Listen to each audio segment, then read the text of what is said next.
Crime Curious is a true crime podcast that takes an in-depth look into real cases through the lens of a trained investigator and former prosecutor turned judge. If you are sensitive to expletives, anatomical descriptions, and accurate descriptions of crime scenes, this podcast may not be suitable for you.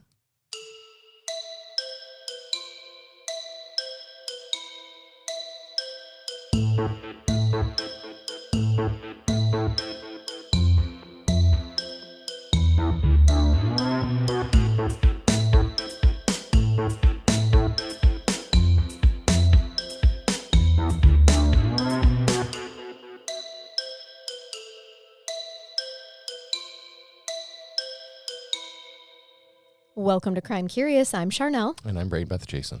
All right, we got to shake the gree-gree to get off to a good start.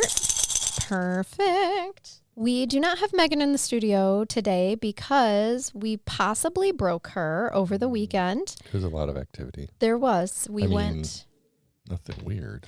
No, nothing weird. We went out of town for my birthday, and we actually stayed at Megan's parents' place. They are Patreons of ours, so shout out to Megan's mama and papa for hosting us for the weekend. It was wonderful, and it was a lot of activity. It was. She's a hell of a little weekend getaway planner. We had lots of activity, but it was also somehow relaxing, lots of laughs. But now she's sick, and so she could not record with us. And she done too much. She did too much, and we may have broke her. And also, although this will be released well after the fact, I just want to acknowledge that we are recording on Veterans Day. So thank you to all veterans who are currently and have served. Your service is very, very much appreciated here on Crime Curious, and so I just wanted to acknowledge that. I do some shout outs, but my people that are veterans don't listen to this, I don't think. They don't, but you're welcome. I think you're one very special shout out you should do. Well, yeah, for my father. Yes. And he's still around, and he was awesome. Yes. So yes, I know he's at home trying to find a new war movie to watch. I'm sure of it. My husband's been upstairs all day today watching them. Actually, currently as we record, he is taking his father, who's a veteran, and our old neighbor, who also is a veteran, out to lunch. Nice. So that is what he's doing. And so I just wanted to acknowledge this very special day. Before we get to this really horrible case, the thing is, this is a weird one. It is a murder case. It is a weird accident case. Like, this is bizarre, you guys. So just strap in. Some of you maybe have heard of this before. I hadn't until it was requested. I don't have permission to use the person's name who requested it. So just when you listen to this, thank you, because this was a very good case to cover. Let me tell you, it happened in 2010, okay? And I'm going to tell you a little bit about Greg Fleniken, all right? Fleniken? Yep, Fleniken, Flenikin. Greg Fleniken.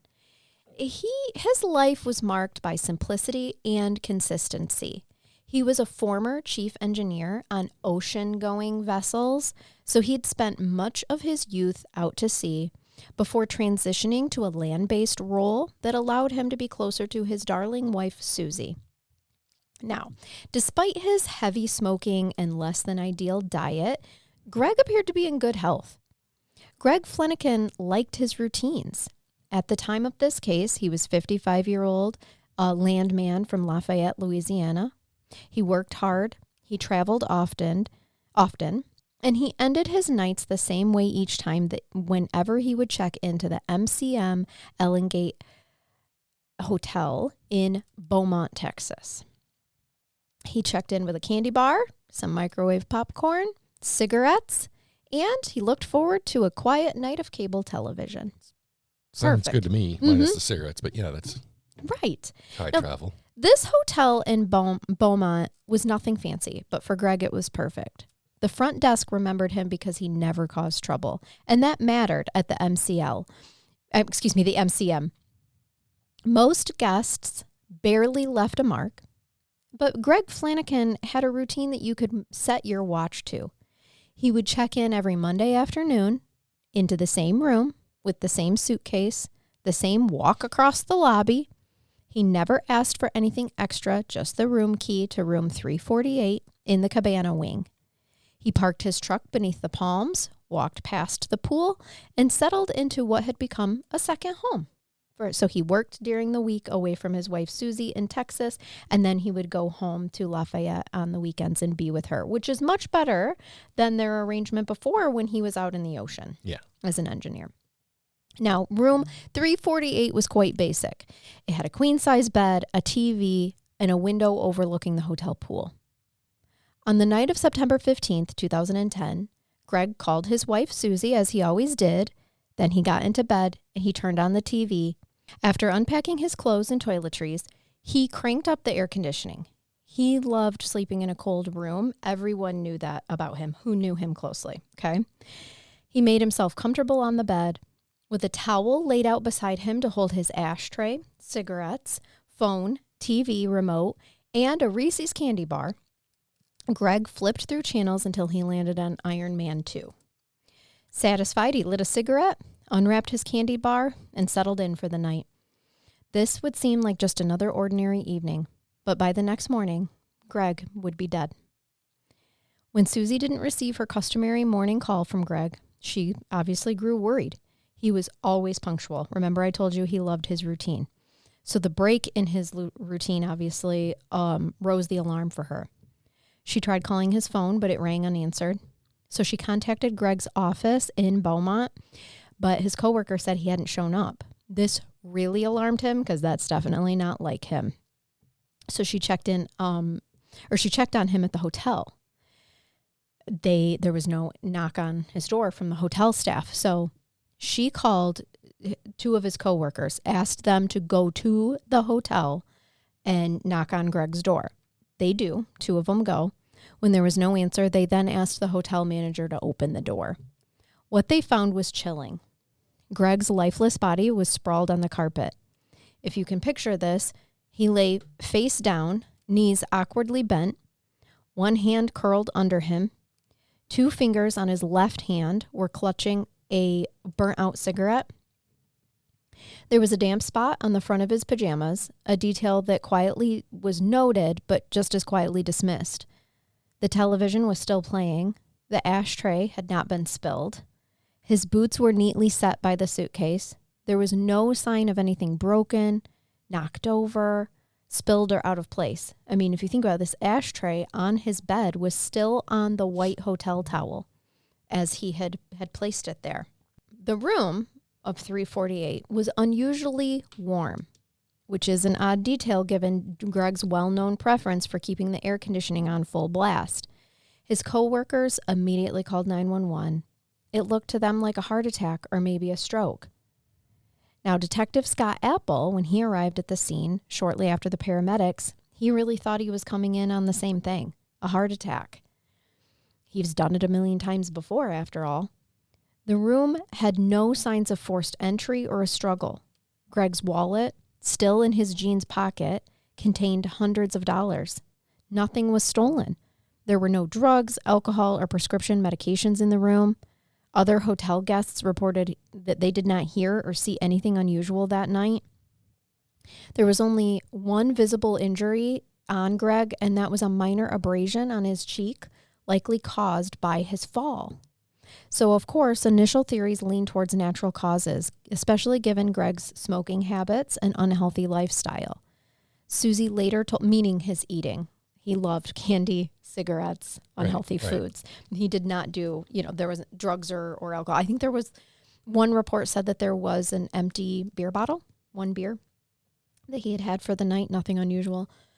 Susie later told Detective Apple that she always feared Greg might suffer a heart attack. He is 55 at this point in time, remember. And the preliminary investigation seemed to confirm her worst fears. The detective called it natural causes. So did the hotel manager. So did the EMTs. For a moment, so did even Susie, now a widow. Greg Fleniken had smoked most of his life. He worked in the oil business. He hated doctors. He'd kept to himself. In some strange way, this kind of seemed to fit until it didn't.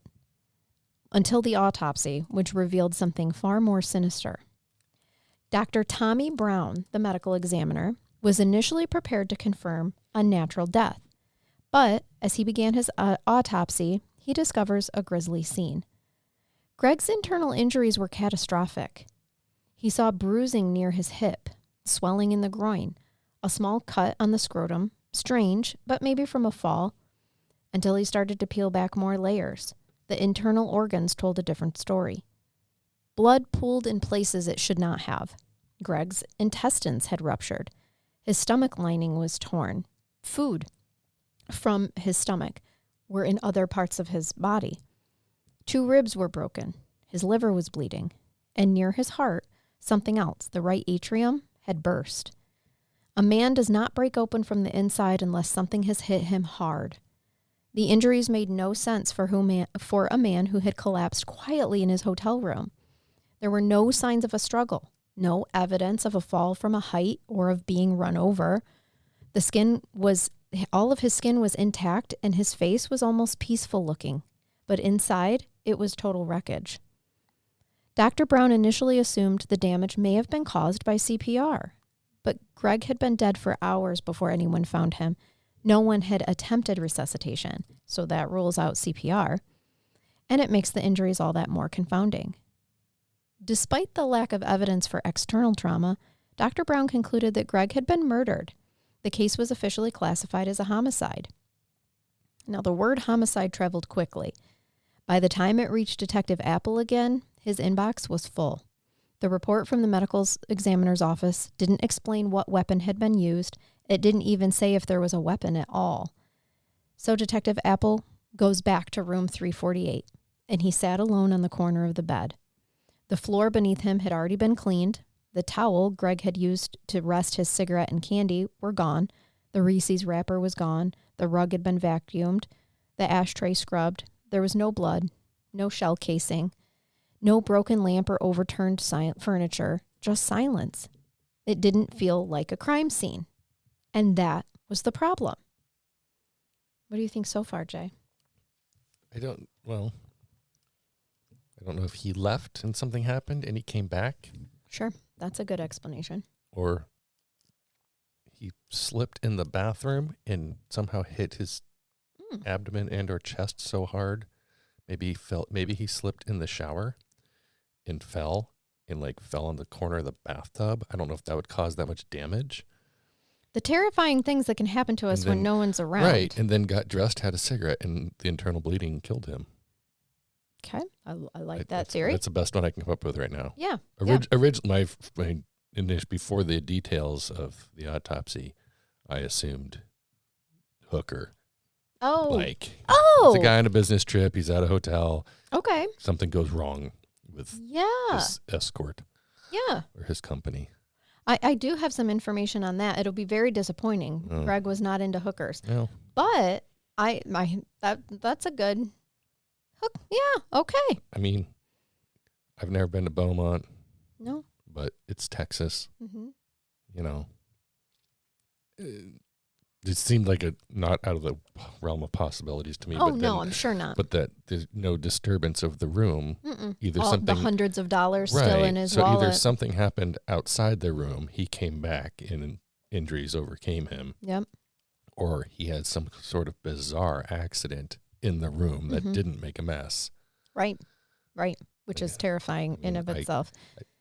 I'm just curious what kind of stature this guy was, if he was a kind of a smaller, frail person. Sure. Yeah, no, he's a regular dude. I don't know his exact height. I've seen lots of pictures of him. He's not overweight at all. He is just a standard white dude. I can picture slipping in a bathtub, falling on the side of the tub, like slipping in the shower, falling on the side of the tub, and like breaking your ribs. Mm-hmm. I bet that's happened. Like all these other, like his heart ventricle, was it? Mm-hmm. It was his atrium. His atrium burst. That seems like more than just falling. Yeah. Yeah. Well, now you see. Now we're getting into my mind's thinking of paranormal shit. Right. Here, Detective Apple is sitting in the corner of this bed, feeling very much the same way that you are. Of like, I have nothing. Well, and they didn't Except declare a dead body. They didn't declare it a crime scene, so the room got cleaned. It did, exactly. They initially, when you think about it, if he's face down, right? A guy had a heart attack in a hotel. They probably want to clean that as soon as possible. Yes, and honestly, that happens way more than homicide does. Right. So he's a 55-year-old guy. He's got a cigarette literally in his hand, right? And he's face down, knees contorted a little bit underneath him. His hand is kind of curled underneath him a bit. I mean, yeah, it does. It just looks like he just dropped dead right there. So this is a problem when you have the ME saying this is a homicide and you're sitting here going, but I have no evidence externally to say that. Detective Apple had actually worked the SWAT team. He led a lot of entries. He had done a lot of this, I'm sure it's not exactly like you see on TV, but you know what I'm saying, people, right? Like he's no stranger to homicides and needing to do effective police work. He had seen homicides born of rage, money, jealousy. Obviously, this wasn't any of those. There was nothing loud about what happened here. It was clinical, as if the killer had slipped through the wall and back out again. So he had to start over. The hotel logs, because remember, when he first arrived there, he is thinking like everybody else did. These are natural causes. So they interviewed just a couple of people, make sure they didn't hear or see anything suspicious, and they called it a day and cleaned up the scene. The hotel logs showed that Greg had called the front desk on the evening of his death, around 8:30, to report a blown circuit after he ran the microwave to make his evening popcorn. The repairman came up, he reset the breaker, and he left. Greg had made a joke about it. It sounded kind of sheepish because, he's the one that tripped the breaker. Probably something that has happened to him before since he goes there every week for work, right? There was no concern in his voice, and he had just went back to his movie. That's how we know he was watching Iron Man 2, because the repairman talked to him at 8:30. There were also some electricians next door in room 349. Remember, he's in room 348. So in room 349, they had also been affected by the outage. There was 4 of them. They were in town doing some union work. So I don't know if we're talking lineman type of electrician work here, and they had a storm come through. This would be very common for Texas, absolutely. Now, their typical routine is at night, they gathered in each other's rooms.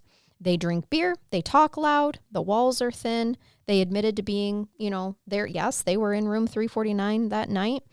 And they had no idea. They didn't hear anything, didn't see anything about what might have happened in the room next door, 348.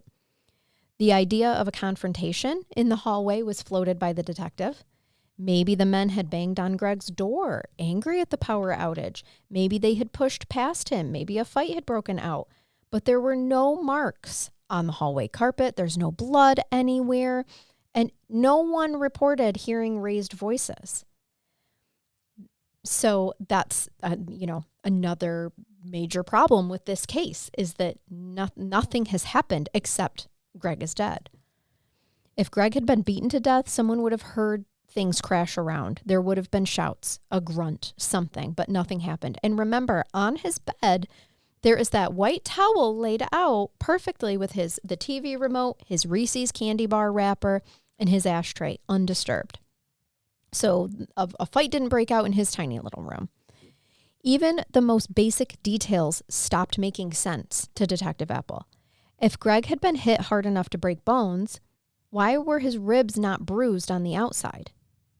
If he'd been stomped or kicked, why hadn't the bed shifted? Why hadn't the candy bar wrapper rolled off the towel? Detective Apple found himself circling the same questions. What had done it and why? He looked in Greg's history again. He didn't gamble. He didn't cheat. He didn't borrow money from anyone. He had no enemies, no secret meetings, no ex-lovers showing up in parking lots, no sex workers, as you alluded to. Detective Apple's investigation turned up little. Greg had no enemies. He was well-liked. He was devoted to his wife, and he lived a quiet life. There was no evidence of foul play or a motive for murder. He worked. He drove home to Susie on the weekends, and he watched superhero movies in bed. He is you, Yeah. Jason. Yeah. 6 years younger. That's the long and the short of it. If a crime had occurred, it had not come from outside Greg's life. It had come from within the walls of the hotel. The only odd detail in room 348 was the unusually warm temperature, which Detective Apple noted but couldn't explain. After months of dead ends, the case goes cold. Time passed. A reward was offered. Susie actually hired a private investigator named Ken Brennan. He was out of Houston, but he was actually a former Long Island cop and an agent of either the FBI or the DEA, possibly both. I saw it used interchangeably in several sources. Those are two different agencies. Yeah. So I just want people to know they're not interchangeable, although they have been clearly used this way. So I'm not sure which agency he might have worked for, or it's possible he worked for both. Well, yeah, and they are both federal. They are, yep. And a friend had read about Ken Brennan in a magazine and told Susie to give him a call. He had a reputation for solving hard to solve cases and having, just kind of different outlooks on things. So Detective Apple actually met with Ken Brennan. They went over the file with him, and then Ken left town quietly because at that point in time, the investigation's still open. Okay, so Susie doesn't have privy to the documents yet, right? It's still open and being worked on. But that December, Detective Apple closed the file. It's officially a cold case. So now other people can access the records. So about 10 months later, Ken Brennan gets a phone call. He picks up the phone. He's actually on a golf course in Florida, and it was Susie. He doesn't use a secretary. He liked answering calls himself. And Susie explains, listen, the file is now closed. They haven't gotten anywhere. And, she's saying, I know you looked at the file before, but can I now send them to you? She had been sick. And so it took her a while, my understanding, to get Ken the files from the time that he left town when he went over everything with Detective Apple. And I guess he had actually, she had apologized for that. And he's like, you got to take care of yourself. This is okay. I will take a look at what you send me. But he did ask her one thing before they hung up. He said, your husband was right-handed, right? And she says, yes. And he says, all right, which hand did he smoke with? She said, the right. And Ken Brennan says, are you sure? And she's like, absolutely. He smoked with his right hand. Acting on his instincts that are sharper than most, from what I was reading about him, instead of going willy-nilly around a crime scene, he stands and listens to them. Now, he goes back to room 348 as well. And it, of course, had already been scrubbed and cleaned several times over. I mean, this is re-rented, right?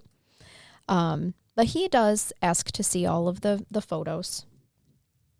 As he stood inside the room for a long time, it's quiet now, and he's looking at the same green carpet, the same nightstand, the same wall that separated 348 from the room next door. And Brennan turns towards the door, then back to the bed. He walks out, retracing Greg's last steps. A cigarette in the left hand. That just wasn't right. Greg was right-handed. He smoked with his right hand. So Brennan played the moment over and over again. Greg lying back in bed, watching Iron Man 2. The breaker had tripped earlier, killing the power. He called the front desk. The repairman had come and gone around 8:30. Greg must have forgotten to turn the AC back on. So that explains the warm room that was previously left unexplained. At some point, he had lit a fresh cigarette, shifted it to his left hand, and stood up, maybe to adjust the air, maybe to answer a knock. Then something hit him, something invisible, fast and final. He collapsed 2 steps from the bed. Whatever it was, he never got to the door. That's what made sense, but none of it explained the injuries. So Ken Brennan and Detective Apple visit Dr. Brown, the coroner. And the coroner was firm with them and said, this man was beaten. That's what killed him. Brennan asked about a kick, a steel-toed boot. Could something do that damage? The coroner says maybe, but it doesn't feel right. The cigarette still burned in his hand. Nothing about the room suggested a struggle. So Brennan asked a question that hadn't been asked before. What if he was shot? Dr. Brown said no. The body had been thoroughly examined. There were no entry wounds, no bullets, and the man had been cremated, and nothing remained. Still, Brennan insisted that they go back to room 348. So he and Detective Apple returned to room 348 and began searching every inch. Walls, furniture, baseboards. They crawled on the floor with flashlights, checking behind tables and lamps. And then Brennan saw something. A small indentation on the wall near the door to room 349. It looked like a place where a doorknob might have been banged over time. But when he swung the door open, the knob didn't line up with the dent. He stared at it.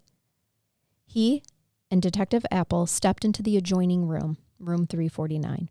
They asked the hotel staff to let them in, of course. On the far wall, behind a nightstand, was a faint pink plug of something, about the size of a coin. Brennan touched it. It was dry and crumbly. It was toothpaste. They chipped it away. Beneath was a perfect circle, a bullet hole. They measured the line of fire. It matched the dent on the other side of the wall in room 348. The angle of the shot traveled cleanly through to where Greg had been sitting. Detective Brennan didn't say anything at first, then slowly stood and said, "This motherfucker was shot."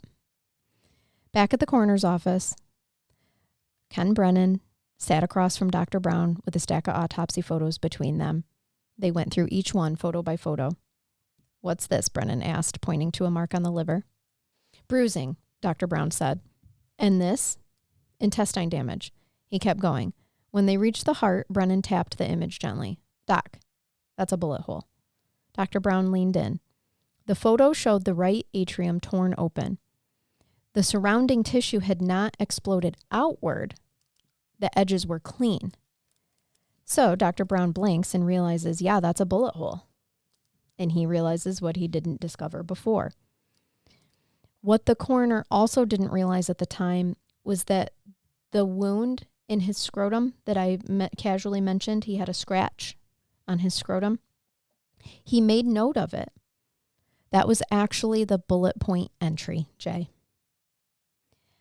The skin had sealed itself after death. In rare cases, loose and pliable skin, like that of a scrotum, can settle or knit back together post-mortem, especially if the opening is small and no autopsy incisions disturb it.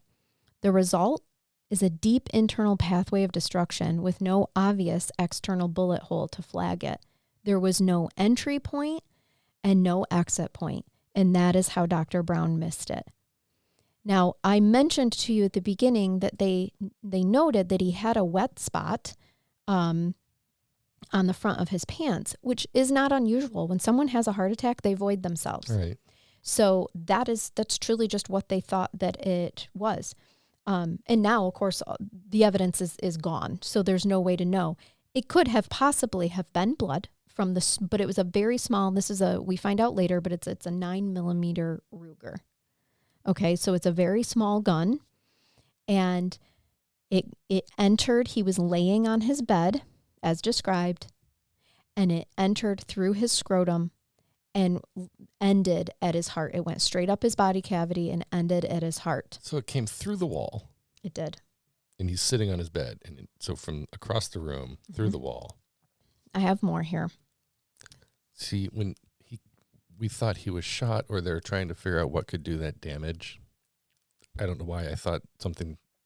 You know how the police use a beanbag gun for riot control? Yeah. Well, those have been around for like 40 years. Yeah. And I've never been hit with one, but they look traumatic. Mm-hmm. Like they're not just, they will fuck you up.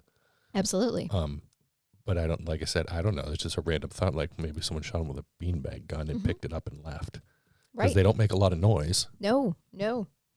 Apparently neither does a 9mm Ruger handgun. It does. It's a handgun. I have a 9mm. Yeah. It I makes know. plenty of noise. Apparently not enough for people in this hotel to have noticed again, it over their TV sounds. Texas. Yeah, true. Like, they also be like, we heard a gunshot. Well, it's Texas. It's Texas. Like, yeah. So at this point in time, Detective Apple and Ken Brennan, they want to talk to those electricians that were in room 349 where they now know the gun was fired from, right? Those electricians were Lance Mueller and Tim Steinmetz. I added an R. It's Steinmetz. Sorry.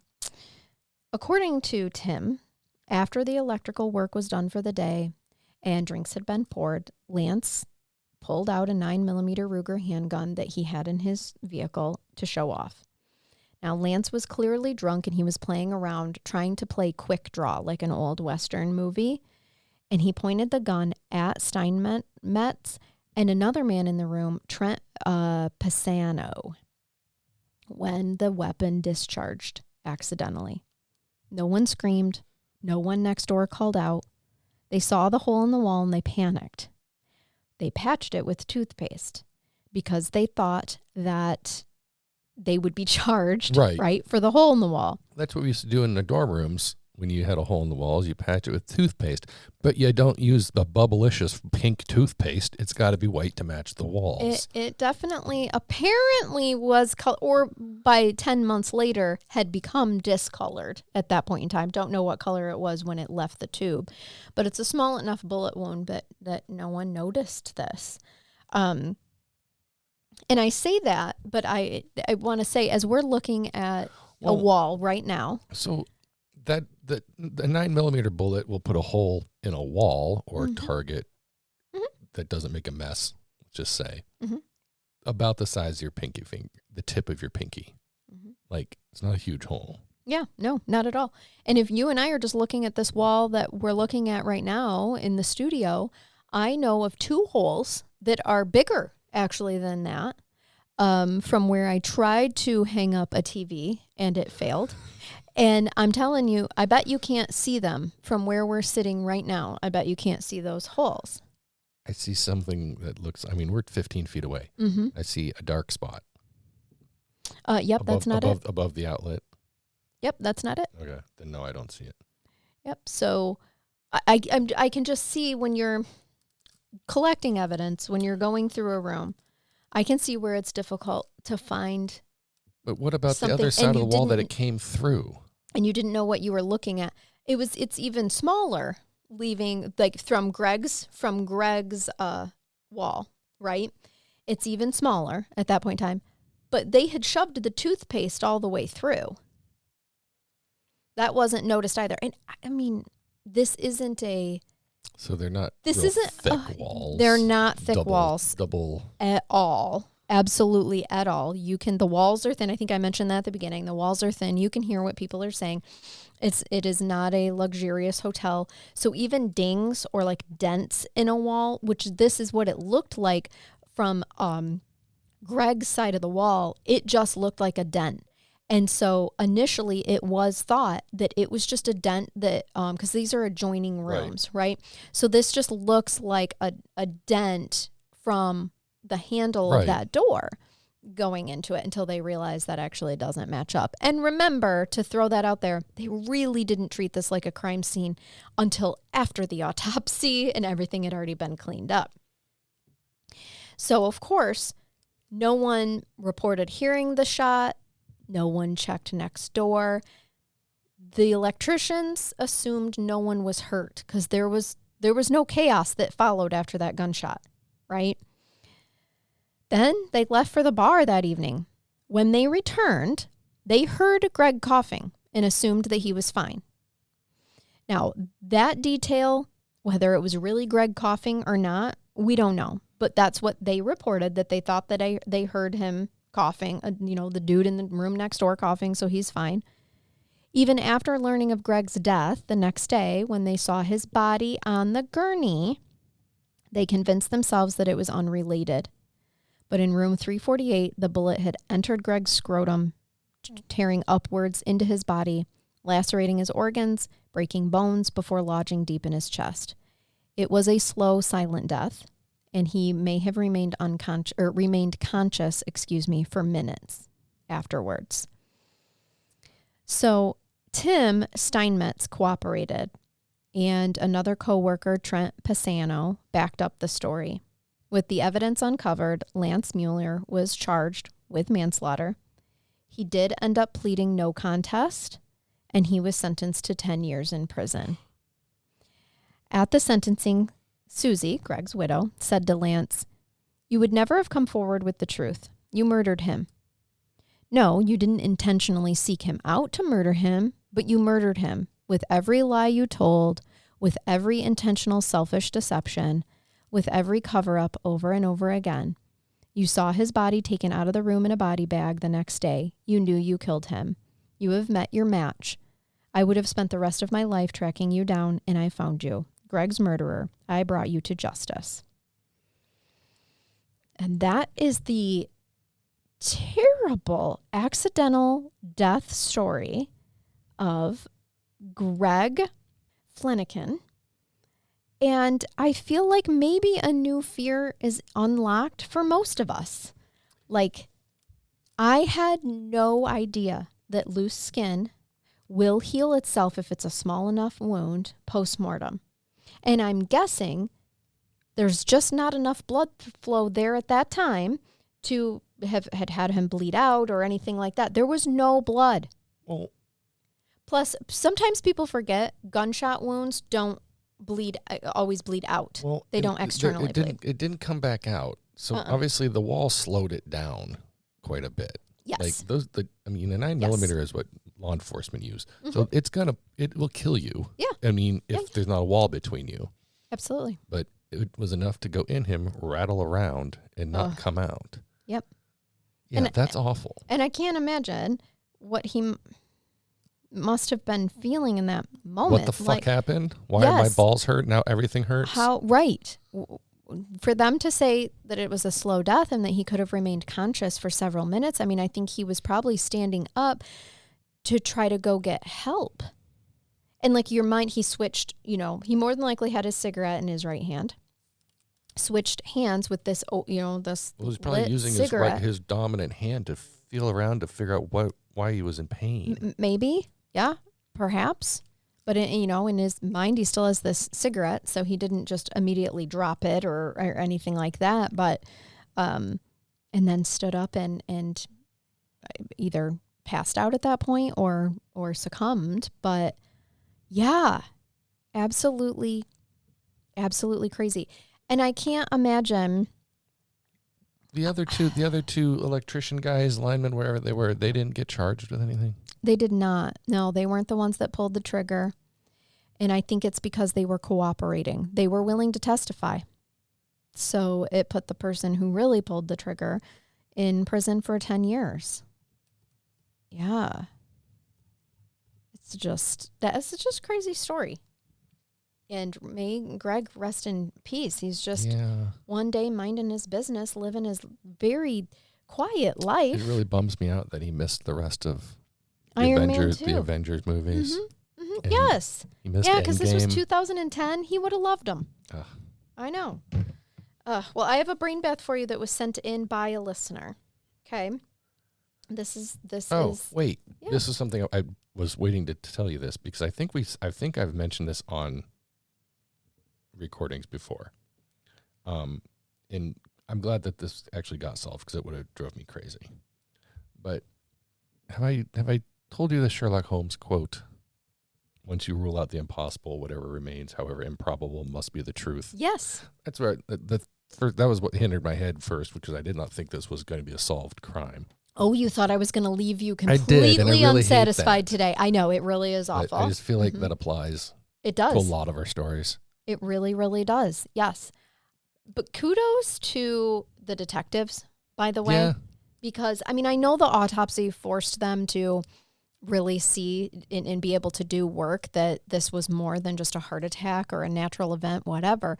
But to really sit there and just stare and retrace the steps and figure this out, I don't know. That was I don't think that every detective would have done that. No, and he was doing everything he could. It was obviously a bizarre crime scene. Yes. Which they didn't think it was even a crime scene. Right. And, right. the private investigator guy came and had he been the first one to look, he may not have, second set of eyes. Yes. That's true. Always see things differently. Yeah, but I am glad for Greg and for Susie and everyone who loved him that they were able to solve this, even though I'm sure that is not how he wanted to go out in this world, being shot through the scrotum in a mysterious death case. Yeah, that's not mysterious on the list. Murder case. Really, no, don't put that on your bingo card. But yes, so to transition us to something a little bit more lighthearted, let me read you this brain bath from listener Devin. She's calling it the Great Jell-O Pie Incident. She said, preface, my birthday's July 3rd, so I take July 4th super serious. I browsed Pinterest and I found the perfect red, white, and blue dessert, a Jell-O pie. Surely even I can't mess this up. But I was oh so terribly wrong. I pour in my strawberry Jell-O mixture. The instructions mentioned 2 ice cubes, but I didn't have ice. So for some reason I thought cold water? ? Because my brain wasn't braining, apparently. The instructions said the Jell-O would have a soft set after 20 minutes. Well, after 20 minutes, it wasn't soft set. But I decided to make an executive decision. I tried putting the whipped topping on top of the Jell-O, but it sunk, like the Titanic, down to the bottom. On goes the blue Jell-O, because I'm sure the Jell-O pouring over the sides is just coincidental at this point. I tried rushing it to the fridge, but it spilled everywhere. Stove, counter, inside the fridge, on the floor, on the wall. Splash back from spilling in great amounts. And do you want to know what sets when you don't want it to set? Fucking Jell-O sets when you don't want it to set. That's what. I quickly get the Clorox wipes and try cleaning it up. But instead, I fall in the Jell-O because the floor has become a slip and slide. So there I sit, literally stuck in a pile of Jell-O, as if my life has become the game of Candyland. I'm covered in Jell-O from head to toe, and what do I hear? A weird licking. I turn around to see Jell-O on my dog's head as he licks the floor. I panic because I'm not sure if he can have Jell-O. But let me tell you how fun it is to try to get out of Jell-O. It's not. By this time, my toes are stuck together and my legs are blue. I start laughing on the floor in a pile of Jell-O because of how frustrated I am, but also because how stupid it is that I got outsmarted by Jell-O. Eventually, I got up and everything cleaned up and showered. I was alone that day, but my family wishes they could have gotten it on camera. I kind of do too, because as mad as I was on that day, who doesn't want to see someone who got outsmarted by Jell-O? And I mostly followed the instructions minus the ice cubes.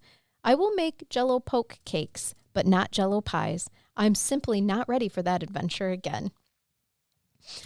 I would have assumed laying on the floor that this is how I die. This is what they find.